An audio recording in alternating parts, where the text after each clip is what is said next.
ശിവഗിരി തീർത്ഥാടന മഹാമഹത്തിന് ഇന്ന് തുടക്കം. പർണശാലയിൽ നടക്കുന്ന ശാന്തി ഹവനത്തിന് ശേഷം മഹാസമാധി പീഠത്തിലെ വിശേഷ പൂജയോടെ ചടങ്ങുകൾ ആരംഭിക്കും.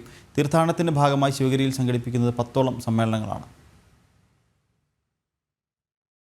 ശിവഗിരി തീർത്ഥാടന മഹാമഹത്തിന് ഇന്ന് തുടക്കമാവുകയാണ്. മുൻ പ്രധാനമന്ത്രി ഡോക്ടർ മൻമോഹൻ സിംഗിന്റെ നിര്യാണത്തെ തുടർന്ന് 7 ദിവസത്തെ ദുഃഖാചരണം പ്രഖ്യാപിച്ചതിനാൽ ഉദ്ഘാടകനായി ഉപരാഷ്ട്രപതി ജഗ്ദീപ് ധൻകർ എത്തില്ല. പകരം മന്ത്രി MP രാജേഷ് തീർത്ഥാടനത്തിന്റെ ഉദ്ഘാടനം നിർവഹിക്കും.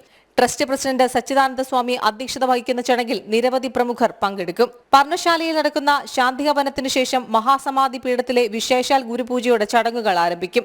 11:30 വിദ്യാഭ്യാസ സമ്മേളനം വിദ്യാഭ്യാസ മന്ത്രി V ശിവൻകുട്ടി ഉദ്ഘാടനം ചെയ്യും. ഭക്ഷ്യവകുപ്പ് മന്ത്രി GR അനിൽ അധ്യക്ഷത വഹിക്കും. നാരായണ ഗുരുകുല അധ്യക്ഷൻ സ്വാമി മുനിനാരായണ പ്രസാദിനെ ചടങ്ങിൽ ആദരിക്കും. 2 മണിക്ക് നടക്കുന്ന ശാസ്ത്ര സാങ്കേതിക സമ്മേളനം ധനമന്ത്രി KN ബാലഗോപാൽ ഉദ്ഘാടനം ചെയ്യും. വൈകിട്ട് 5 നടക്കുന്ന ശുചിത്വ ആരോഗ്യ ഉന്നത വിദ്യാഭ്യാസ സമ്മേളനം മന്ത്രി വീണ ജോർജാണ് ഉദ്ഘാടനം നിർവഹിക്കുക.